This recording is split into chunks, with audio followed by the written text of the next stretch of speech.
ఈ శిఖ ఉంటుందంటే పిలక పెట్టుకుని ఉంటారు, పిలకతో ఉంటారు కాబట్టి ఎక్కువగా ఎలా ఉంటారు అంటే అసలు నిజానికి వెంట్రుకలు ఉండవు. వెంట్రుకలు ఉంటే కదా పాపిడి తీసుకోవడం, తలకాయ దూకోవడం, జేబులో దువ్వెని నెట్టుకోవడం. వెంట్రుకలు లేని వాడికి అవన్నీ ఎందుకు? మగవాడు అంటే శాస్త్రంలో ఎప్పుడు కూడా ఎక్కువగా ఏమిటంటే తలనీలాలు లేకుండానే ఉంటారు కాబట్టి పాపిట తీసుకునే అవకాశం ఉండదు. పాపట అనేటటువంటిది స్త్రీ సంబంధమైనటువంటి విషయం కాబట్టి సీమంతము అన్నమాట ఆడదాని పాపటకి అర్థం.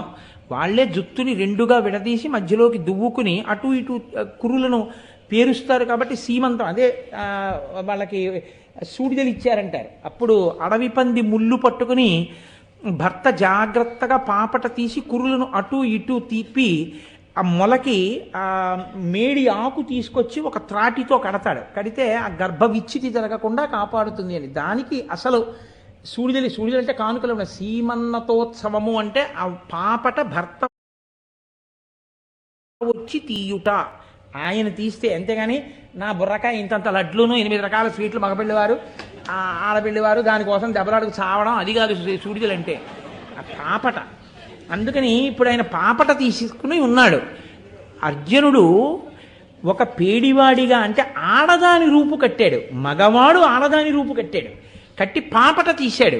పాపట తీసి దువ్విన ఆ పాపట తీసిన మగవాడి కురులు పెరిగితే ఎలా ఉంటాయో కిరీటం పెట్టుకున్నప్పుడు అలా ఉన్నాయే, పాపట తీసిన ఆడదాని తలకట్టులా లేదే అంటున్నాడు. అంటే ఆడదిగా ఎన్ని చెయ్యాలో అన్ని చేశాడు కానీ ఆయనకి అర్థం కావట్లేదు. ఇప్పుడు ఆయనకి అర్థం కాని పెద్ద సమస్య ఏమిటంటే అసలు పురుషుడు స్త్రీ వేషం వేశాడా, స్త్రీ పురుషుడుగా ఉందా, ఇది ఆయనకి అర్థం కావట్లేదు. ఇప్పుడు ముందిద్దరికన్నా పెద్ద అయోమయం వచ్చింది అర్జునుడు వచ్చేటప్పటికి. కాబట్టి చాలా తెల్లబోయి అలా చూస్తున్నాడు ఆవిడ వంక. ఆవిడ వంక అనే అనవలసి ఉంటుంది, ఎందుకంటే ఇప్పుడు ఆడదాని వేషంగా వచ్చాడు కాబట్టి. కానీ చూసి విరాట్రాజు గారు అంటున్నట్ట, వనితావేషము కల్గియున్నయది చెల్వం వాడుచందంబు కాదు నిరూపింప మహానుభావతయు నిర్దోషత్వమున్ రాజసంబును శోభిల్లుడు ఎవ్వడేనొక జగత్పూజ్యుండో క్రీడార్థమిట్లొనరందల్చిన రూపు కావలయో మీరూహింపుడా ఎట్లగున్. విరాట్రాజు గారి తెలివితేటలు అర్థమవుతాయండి.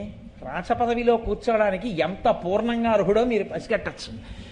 ఎవరి విషయంలో ఆయన అంచనా తప్పట్లా, ఖచ్చితంగా చెప్పేస్తున్నాడు. వీడు వంటలవాడు కాడు, ఈయన సామాన్యుడు కాడు చెప్పేస్తున్నాడు.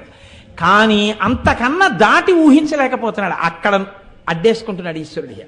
వీళ్ళ యొక్క ప్రయోజనం కోసం అక్కడ వరకే తప్ప అక్కడికన్నా దాటనివ్వట్లేదు ఇక విరాట్రాజు గారు.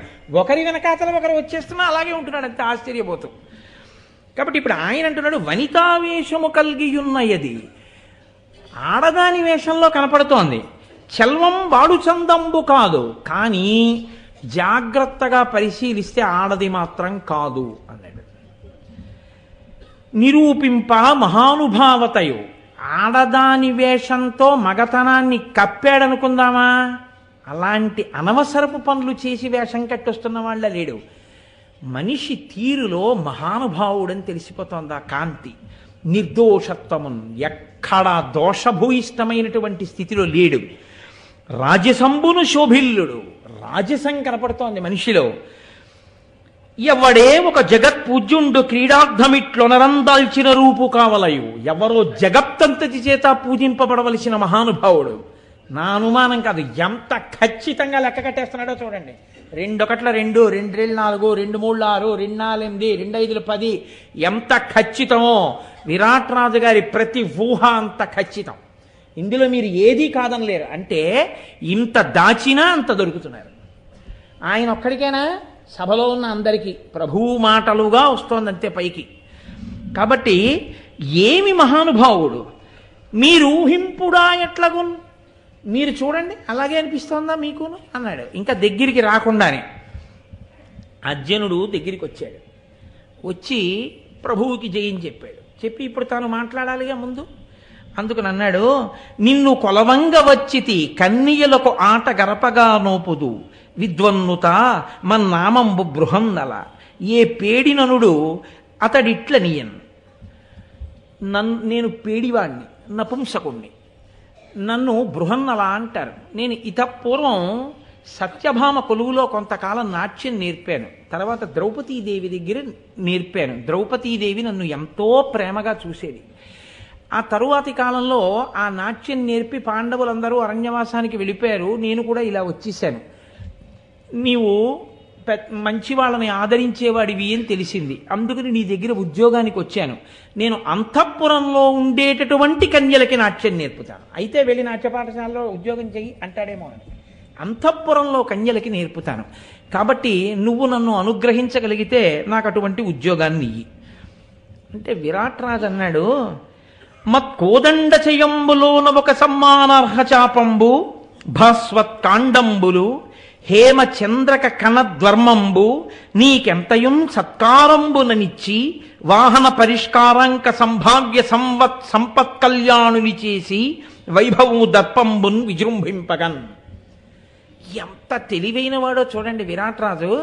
యమధర్మరాజు గారు ఏవి కలిపాడో వాటన్నిటినీ తీసేశాడు. ఆయన అన్నాడు, నువ్విప్పుడు ఏ వేషంలో ఉన్నావో అందులో నేను కొన్ని చెప్తాను చూడు. నా దగ్గర పెద్ద పెద్ద కోదండాలు ఉన్నాయి. ఓ కోదండాన్ని నీకు ఇస్తే నువ్వు ఇలా చేత్తో పట్టుకుని నిలబడితే, నా దగ్గర చాలా గొప్ప గొప్ప బంగారు బాణాలు ఉన్నాయి. ఆ తూణీరం కట్టుకుని బాణాన్ని తీసి వింటినారికి సంధించి నువ్వు ఇలా నిలబడితే, నా దగ్గర బంగారు పద్మములు మొసళ్ళు చెక్కిన కవచాలున్నాయి. అటువంటి కవచం నీకు కడితే, నువ్వు ఒక పెద్ద వాహనం మీద నిలబడి ఇలా నిలబడితే ఒక మహావీరుడిలా నువ్వు నాకు కనపడుతున్నావు. ఎంత లెక్క కట్టాడండి విరాట్ రాజు గారు. ఎంత తెలివైన వాడో. వాళ్ళని చూడగానే ఎవరికైనా ఎటువంటి ఊహలు వచ్చేస్తాయో. ఎంత గొప్ప పద్యరచన చేశారండి తిక్కన గారు. నిజంగా నాకు చాలా అద్భుతంగా ఉంది. నిన్ను అలా చూడాలనుంది. నీకు నేను ఇటువంటి పదవి ఇవ్వడం ఏమిటయా? నీకు నేను ఆ కన్యాజనులకు నృత్తంబు నేర్పగలను అంటున్నావు. నిన్ను అక్కడికి పంపడం ఏమిటి అంటే బృహన్నల అన్నాడు, ఆడుతనంబు నిక్కమున కారసి చూచిన లేదు. అనుమానం వచ్చేసింది కదా ఎలాగో. కాబట్టి ఇప్పుడు ఉన్న పేడితనంలో రెండు రకాల్లో తనకి ఏ రకమైన నపుంసకత్వం చెప్తున్నాడు. ఆడుతనంబు నిక్కమున కారసి చూచిన లేదు, పుంస్త్వమున్ బోడిమి తప్పియున్నది. నపుంసక జన్మమవస్య భోగ్యమై వాడిమి గల్గు శాపమున వచ్చే పురాకృత కర్మ భావ్యమెవ్వాడును నేర్చునే తొలగ వైవగ నోర్వకపోవచ్చునే. ఆయన అన్నాడు, ఆడతనంబు నిక్కమున కారసి చూచిన లేదు. ఎందుకు అనుమానపడుతున్నాడు విరాట్ రాజు? ఆడదానిలా వేషం కట్టాడు కానీ ఆడది అని నాకు అనిపించట్లేదు అంటున్నాడు కదా. అందుకని ఇప్పుడు ఆయన అన్నాడు, నా యందు ఆడతనం ఎంత మాత్రం లేదన్నాడు. నిజంగా పార్థుడిగా ఆయనకి ఆడతనం ఎక్కడుందండి? నా యందు ఆడతనం ఇంచుక మాత్రము లేదు. నేను పురుషుణ్ణి. కానీ నా దౌర్భాగ్యం ఏమిటంటే ఇప్పుడు నాకు పుంస్త్వము లేదు. నా పుంస్త్వము తప్పిపోయింది. అందుచేత నేను నపుంసకుణ్ణి అయ్యాను. ఆడరూపు వేసుకున్నటువంటి మగతనం లేనివాణ్ణి. కాబట్టి అటువంటి నపుంసకుణ్ణి. అది కూడా నాకు ఎలా వచ్చిందంటావేమో, నా మీద చాలా వ్యగ్రతతో కూడిన బుద్ధితో ఒకరు నన్ను శపించారు. అందుకని నాకు ఈ రూపం వచ్చింది. సరే, ఏది అయితే ఎవరు ఏమిటి అని అడుగుతాడేమో అని మళ్ళీ వెంటనే సరే అని ఎంత చమత్కారం అన్నాడంటే, నపుంసక జన్మమవస్య భోగ్యమై వాడిమి గల్గు శాపమున వచ్చ పురాకృత కర్మ భావ్యమెవ్వాడును నేర్చునే తొలగ వైవగ నోర్వకపోవచ్చునే. ఎంతటి వాడైతే మాత్రం పురాకృత కర్మ అనుభవించకుండా ఉండడం తప్పుతుందా? అందుకని ఏదో నా కర్మవశాత్తు నాకు వచ్చిందిలే, ఇక గొడవలేదు. ఏమండి మీకు ఆ మొహం మీద మత్స్యం నా కర్మ అన్నారు అనుకోండి, ఇంకేమడుగుతారు మీరు కదా. ఇక నా కర్మ అంటే ఇంకా 10 మాటలు ఏమిటండి చెప్పారా నా కర్మని, ఇంకేం చెప్పాలంటే కదా. అందుకని ఎంత చమత్కారంగా చెప్పాడో చూడండి. ఎంత సభకి వచ్చిన అనుమానాన్ని ఒక్క మాటతో సభనంతటి బుట్టలో పెడతారు. ఇంత అనుమానం ఉన్న వాళ్ళు ఇంకా తవ్వి అడగలేక ఊరుకుంటారు. ఇంత చమత్కారమైన సంభాషణ శైలి ఎలా వచ్చిందంటారు అంత సభలో? ఇది ఈశ్వరానుగ్రహం, వాగ్దేవి అనుగ్రహం. వాక్కుల యందు ఆ తల్లి నిలబడింది. కాబట్టి ఈ మాట అని ఆయన అన్నాడు, ఒండు పనులకు సెలవు లేకునికి చేసి అభ్యసించితి శైశవమాదిగాగా దండలాసక విధమును కుండలియును బ్రెక్కనంబు తెరంగును బెరణంబు. చాలా చిన్నతనం నుంచి ఇంకా నేను ఎలాగో ఏ పనికి పనికిరాను కదానని నేను ఇదిగో ఇటువంటి నాట్యాలు నేర్చుకున్నాను. దండవాస కవిధము, కుండలి, ప్రక్కణము, పేరణము అనేటటువంటి నాట్యాలు నేర్చుకున్నాను. అవి నాట్యగతులు. అవి నేను ఒకరికి చెప్పి చేయించగలను. దీనితో పాటుగా నాకు నేపథ్య విద్యలు వచ్చు. నేపథ్య విద్యలు అంటే అవి రావాలి. అవి రాలేదనుకోండి, మళ్ళీ ఏదో డ్యాన్స్ ఒక్కటి నేర్పేసి తాను చేసి చూపించి ఇలా చెయ్యి అని ఏదో ధిమ్ తద్ధిమ్ అని ఆ చిందు వేసి చూపించి ఇలా వేయి అంటే ఇలా వేసేసిన తర్వాత ఆవిడ కచేరీకి వెళ్ళింది అనుకోండి, వెళ్తే నేపథ్య విద్య నాకు రాదండి అంటే మళ్ళీ ఎవరినో తీసుకురావాలి. అలా కాదు, ఆవిడే ఏం చేస్తుందంటే నేర్పిన ఆవిడే తెర ముందు తన శిష్యురాలు నాట్యం చేస్తుంటే ఆవిడ పక్కన కూర్చుని నట్టువాంగం వేస్తున్నారంటారు. మీరు ఎప్పుడైనా నాట్యంలో చూసారో లేదో, ఆ కూచిపూడి వారి నాట్య అంబా పరాకు దేవి పరాకు జగమేలు మా తల్లి జననీ పరాకు అని మొదలుపెట్టి ధీమ్ తద్ధీమ్ అని వేస్తారు. అక్కడి నుంచి ఇంకా డాన్స్ నాట్యం ప్రారంభమవుతుంది. ఆ నట్టువాంగం నేపథ్య విద్య అంటే ఆ పాట అన్ని రాగాలలో పాడుతుండాలి, దాన్ని కలుపుతుండాలి సరిగ్గా. ఏ పాత్ర ప్రవేశిస్తోందో, ఏ పాత్ర ఉందో అది వెళ్ళడానికి సమయం పట్టాలి, కొత్త పాత్ర రావడానికి సమయం సరిపోవాలి. అంతేగాని అదే పనిగా ఇలా పట్టుకుని చదివేస్తుంటే ఆ పాత్ర వెళ్ళి ఇంకో పాత్ర రావడానికి సమయం ఉండదు. ఆవిడ వచ్చేటప్పటికి ఈవిడ సగం చదివేస్తుంది. అలా ఉండకూడదు కదా. అందుకని దానికి సరిపోయేటట్టుగా ఖచ్చితంగా చూసుకుంటూ పాడగలిగిన నైపుణ్యం ఉంటే నేపథ్య విద్య అంటారు. వాళ్ళు నేర్పుతారు, కచేరీ చేయిస్తారు, నాట్య ప్రదర్శన చేయిస్తారు. వాళ్ళని రాజులు ఇష్టపడతారు. ఎందుకో తెలుసా అంటే, రాజుగారు ఇష్టపడడానికి ఇప్పుడు 3 కారణాలు ఉన్నాయి. ఒకటి పేడి, కాబట్టి అంతఃపురానికి పంపించవచ్చు తన కూతురు దగ్గరికి, ఇబ్బంది ఏం లేదు. పురుషుల్ని పంపించి నేర్పించారు కాబట్టి నపుంసకుండే పంపాలి. 2, ఆవిడ నాట్యం నేర్పుతుంది. పూర్వం తప్పకుండా రాజులు తమ బిడ్డలకి నేర్పేవారు. 3, నేర్పి వదిలిపెట్టేస్తే మళ్ళీ రేపు పొద్దున్న ఈవిడ నాట్య ప్రదర్శన ఇచ్చేటప్పుడు ఇంకోళ్ళు వచ్చి నటువాంగం వేయాలి. అప్పుడు వాళ్ళకి వీళ్ళకి సరిపోకపోవచ్చు. ఈవిడే నటువాంగం కూడా వేస్తే నాట్య ప్రదర్శన రమ్యంగా ఉంటుంది, చాలా అందంగా ఉంటుంది. అందుకని నాకు నేపథ్య విద్య వచ్చు, నేను నేపథ్య విద్య కూడా ప్రదర్శిస్తాను. చాలా సంతోషించాడు విరాట్ రాజు, చాలా బాగుంది. కానీ నేను వాళ్ళందరికీ అన్నీ నేర్పుతాను. ఇన్ని తెరగుల శ్రమము చేయింతు చతురతాయి విహీనములైన పత్రములనైన అటు వజ్జనై మెలగుదు నగలులందు నిపుణ నైబిద్య విధులకు నేర్తు అధిప. నేను అంతఃపురంలో ఉండేటటువంటి ఆ పిల్లలు ఎంత ముద్దు వాళ్ళవనివ్వండి, ఎంతగా చెప్తున్నా వాళ్ళకి అసలు ఆ అడుగు వేయడం రాని వాళ్ళు కానివ్వండి, అటువంటి వాళ్ళకి కూడా నేను ఉపాధ్యాయుడు ప్రకృతి వికృతి చక్కగా వాళ్ళకి గురువునై వాళ్ళతో చక్కటి నాట్య విద్యా ప్రదర్శనం చెయ్యగలిగిన స్థితిని ఏర్పరచగలిగిన వాడిని. కాబట్టి నాకు అటువంటి పదవిని ఇప్పించు అని అడిగాడు. అడిగితే చూశాడు, ఏమిటో పాపం, ఇంతటి మహానుభావుడు, ఇంతటి తేజస్సు ఉన్నవాడు, ఆ శాపం ఏమిటో, ఈ స్థితి ఏమిటో అనుకున్నాడు. అంతే, అక్కడ వరకే వెళ్ళింది. కానీ ఆలోచన అంతకన్నా వెళ్ళలేకపోయింది. కాబట్టి ఇప్పుడు ఆయన అన్నాడు, అంతఃపురంలో ఉన్న ఉత్తరని తీసుకురండి అన్నాడు. అంటే వెళ్ళారు, గబగబా ఉత్తరని తీసుకొచ్చారు. ఉత్తర సరే చాలా వర్ణన చేశారు తిక్కన గారు. వచ్చింది, ఆమె అప్పుడే యవ్వనంలో ప్రవేశిస్తోంది. వచ్చి అక్కడ నిలబడింది. రాజు తేరిపార పరమ ప్రేమతోటి పరమాశ్చర్యంతో చూసేట. మీరు పెద్దలు అనుకున్న వాళ్ళు వస్తే చెయ్యవలసిన గొప్ప సత్కారం ఏమిటంటే తప్పకుండా తాంబూలం ఇవ్వాలి. అందుకే మీరు చూడండి, ఇంకేం రాయరు, విందు తర్వాత వచ్చింది. ఏది రాస్తామంటే చందన తాంబూలాది సత్కారములను గ్రహించి మమ్మ ఆనందింపచేయ ప్రార్థన. చందన తాంబూలాదులు ప్రధానంగా ఉండాలి. అందులో వచ్చిన వాళ్ళకి గౌరవం ఏమిటి అంటే చందనం రాస్తారు. చందనం ఎప్పుడు రాస్తారు? అన్నం పెట్టకుండా చందనం రాయరు. అంటే ఇప్పుడు విందన్ రాస్తే తప్ప అర్థం కావట్లేదు కాబట్టి విందన్ రాయవలసి వస్తోంది. కానీ చందన తాంబూలాది సత్కారములు గ్రహించి అంటే మీరు పెద్ద మనిషిని మేము నమ్ముతున్నాం. మీరు పెద్ద మనిషి కాబట్టి ఎందుకు రావాలి మా ఇంటికి? మీరు వచ్చి దేనికి రావాలి? మా అమ్మాయి మీద మా అల్లుడి మీద అక్షతలు వేస్తే నేను ఎంతో పొంగిపోతాను. మీ చేత్తో వేసిన అక్షతలు, మీరు చేసిన ఆశీర్వచనం నా బిడ్డని, నా అల్లుడిని, నా కొడుకుని, నా కోడల్ని కాపాడుతుంది. అందుకని మీరు రావాలి. అందుకని ఆహ్వానం పలుకుతూ మీరు వస్తే ఏమిస్తాం? తాంబూలం ఇస్తాను. నా తాంబూలం గ్రహించండి అంటే నా సత్కారమును గ్రహించి నన్ను కృతార్థుణ్ణి చెయ్యండి. చందనం తీసుకోండి. చందనం ఎప్పుడు తీసుకుంటారు? భోజనం అయిపోయిన తర్వాత చందన పాత్ర పక్కన పెడతారు. పెట్టి చేతికి చందనం అలదుతారు. అంటే భోజనానికి రండి అని పిలవాలా?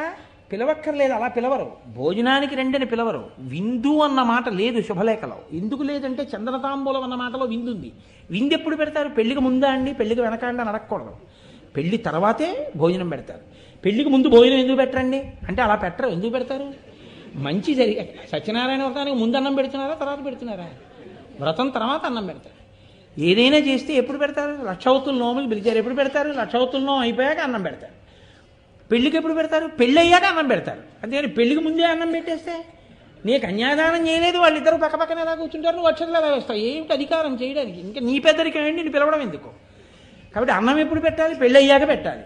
కాబట్టి బుద్ధున్నవాడిని అయితే నేను కూడా ఎప్పుడు పెట్టాలి? 11వ తారీఖుని పెళ్లి చేస్తే 12వ తారీఖున అన్నం పెట్టాలి కదా. కాబట్టి చందన తాంబూలాది సత్కారములను గ్రహించి అన్న దాంట్లో అంత పెద్దరికం ఉంది. ఈ పెద్దరికం ఎక్కడిదో, దీని వెనక ఎంత ప్రాధాన్యత ఉందో మహాభారతం దగ్గర నుంచి చూపించుకొచ్చారు. ఇప్పుడు తను ఇంతకాలం ఉద్యోగం ఇవ్వడం ఒకెత్తు, తన కూతురికి నాట్యాచార్యుడిగా పెట్టడం ఒకెత్తు. తను ఉద్యోగం ఇస్తున్నాడేమో, తన కూతురికి మాత్రం గురువు.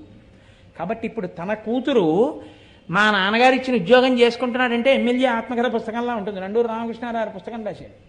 ఎమ్మెల్యే అంటే నేను ఎవరిని ఉద్దేశించి అంటలేదు, ఆయన రాశాడు కాబట్టి అది ఉదాహరణ చెప్పాను అంతే. ఓ పెంకి ఎమ్మెల్యే గారి కొడుక్కి లెక్కలు నేర్పడానికి పాపం ఓ వెర్రిపంతులు గారు ఒప్పుకున్నాడు. ఆయన దరిద్రుడు. ఒరే 50 రూపాయలు ఇచ్చి నీకో మాస్టర్ని ఇట్టానన్నాడు. అంటే కొడుకు ఉద్దేశం ఏంటంటే 50 రూపాయల కోసం వచ్చాడు, నాకు లెక్కలు వాడేది నేర్పుతాడని. ఆయన అన్నాడు 5లో 3 తీస్తే 2 బాగుంది, తీశాడు. ఏదో 13లోంచి 9 తీయాలి, 3లోంచి 9 పోదు అన్నాడు. పోదు తెలుసు ఆ మాట. ఇక్కడి నుంచి ఒకటి అప్పు తెచ్చుకో. నువ్వు తెచ్చుకో, నేను ఎందుకు తెచ్చుకుంటాను? నేను ఎమ్మెల్యే కొడుకుని, నాకు అప్పు ఏంటి, నేనేం తెచ్చుకోను. ఆయన అన్నాడు పోను నువ్వు తెచ్చుకోవద్దు, మా మాస్టర్ తెచ్చుకున్నారని అన్నాడు. అలా అన్నావు బాగుంది, 3లోంచి 9 పోదు కాబట్టి మా మాస్టారు డబ్బు తెచ్చుకున్నారు. 1 అనగా 10 అన్నాడు. నువ్వు వెంటనే లేచి వెళ్ళిపోవాలి. 1 అనగా 10 ఏంటి? 50 రూపాయలకి 5 రూపాయలు ఇస్తే పుచ్చుకుంటావా?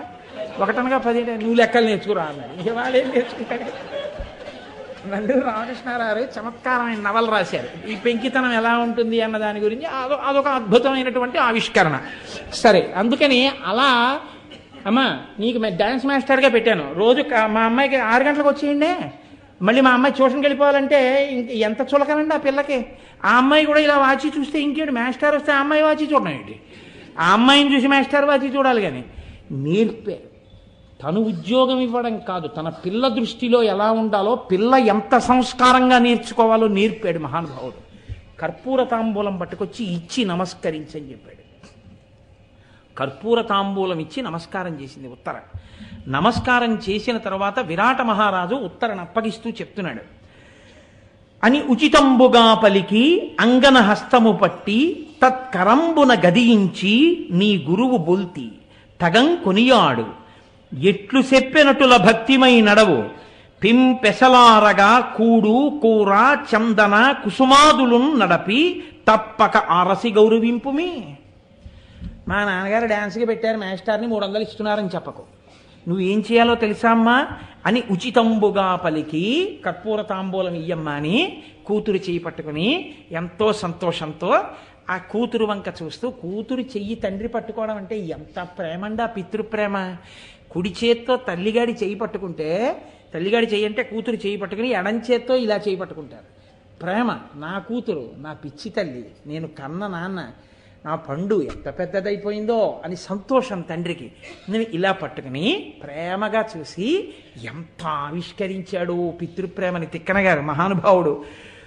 అంగన హస్తము పట్టి తత్కరంబున గదియించి ఆ చెయ్యిలా ఇలా కదిపి, నాన్న ఇంత రాచరికం ఏమైపోయింది ఇంతమంది ముందు అంటే, ఆ ఆత్మజ ఆ కూతురు చెయ్యి పట్టుకునేటప్పటికీ పితృహృదయం అంటే ఎంత ప్రేమో, తండ్రితనం అంటే తండ్రితనం వెనక ఉన్న గొప్పతనం ఎటువంటిదో ఆవిష్కరిస్తున్నారు తిక్కన గారు. నీ గురువు బొల్తి తగం కొనియాడు. అమ్మా నీ గురువు గారమ్మా, నేను పెట్టిన డ్యాన్స్ మాస్టర్ అమ్మా అని లేదు, అమ్మా నీ గురువు గారు చక్కగా మాట్లాడేమ్మా గౌరవంగా ప్రవర్తించు నాన్న, ఎట్లు చెప్పినట్టుల భక్తిమైనడవు. ఆయన ఎలా చెప్తే అలా భక్తిగా ప్రవర్తించు, చాలా భక్తితో ఉండు. పింపెసలారగా కూడు కూర చందన కుసుమాదులను నడపి, ఆయన గౌరవం నిలబడేటట్టుగా మనం ఎలా తింటామో అలా ఆయనకి అటువంటి అన్నం, అటువంటి కూర, అటువంటి చందనం అవన్నీ ఆయనకు అందుతున్నాయో లేదో నువ్వు చూస్తూ ఉండు. తప్పక ఆరసి గౌరవింపుమి. ఆయన్ని ఎప్పటికప్పుడు గురువుగారు అన్నం తిన్నారా, గురువుగారికి సరియైన కూర వెళ్ళిందా, గురువుగారికి సరియైన పప్పు పంపించారా, గురువుగారికి చందనం వెళ్ళిందా, గురువుగారు సంతోషంగా పడుకున్నారా, ఇవన్నీ చూసుకుంటుండు సుమా అమ్మ. అంటే ఇప్పుడు మీరు ఒకటి గుర్తుపట్టుకోవాలి, ఒక తండ్రి వేరొక తండ్రికి అప్పగించినట్టు అప్పగించాడు. ఒక తండ్రి అల్లుడికి కూతురుని అప్పచెప్పినట్టు అప్పచెప్పలేదు. తండ్రి గురువుకి అప్పచెప్తాడు, అల్లుడికి అప్పచెప్తాడు. అల్లుడికి అప్పచెప్పడం వేరు, గురువుకి అప్పచెప్పడం వేరు. అల్లుడికి అప్పచెప్పేటప్పుడు అల్లుడిలో తండ్రితనం, అన్నతనం, భర్తతనం, గురువుతనం అన్నీ ఉంటాయి. అన్నీ ఉండాలని కోరుకుంటాడు మామగారు. కానీ గురువుకి అప్పచెప్పేటప్పుడు నేను నా కూతుర్ని ఎలా చూశానో ఆయన అలా చూస్తాడని నమ్ముతాడు. ఇదే గుర్తుపెట్టుకున్నాడు అర్జునుడు. విరాట పర్వం చివర ఉత్తరని నువ్వు స్వీకరించంటే నువ్వు నాకు అలా చెప్పలేదు, నేను అలా చూడలేదు. ధర్మం ధర్మమే, ఆమె నా కూతురు అవుతుంది తప్ప ఒక్కనాటికి నా భార్య కానేరదన్నాడు. ఆ దృష్టితో అసలు అర్జునుడు చూడలేదన్నాడు. ఎంతటి మర్యాదా పురుషోత్తములో మాటని, పితృహృదయాన్ని ఎంత జాగ్రత్తగా అర్జునుడు అర్థం చేసుకున్నాడో. అర్జునుడు కూడా దక్షిణ నాయకుడు, కానీ తండ్రి ఏ భావనతో అప్పచెప్తున్నాడో ఆ భావనతోనే నిలబడ్డాడు. ఆ పిల్లనే ఇచ్చినా తీసుకోలేదు. తన కొడుకు అభిమన్యు కుమారుడికి ఇచ్చి వివాహం చేయించి కోడలిగా స్వీకరించాడు. కూతురు కోడలు ఒక్కరే కాబట్టి ఇది ధర్మం అంటే. ఎంత జాగ్రత్తగా పట్టుకుంటారో చూడండి అని అప్పచెప్పారు. చాలా సంతోషించాడు. ఆ రకంగా అర్జునుడు కొలువులోకి ప్రవేశించాడు. ఆ తరువాత అర్జునుడు కొలువులోకి ప్రవేశించి బృహన్నల నామంతో అంతఃపురంలోకి ప్రవేశించగానే వేరొక దిక్కు నుంచి నకులుడు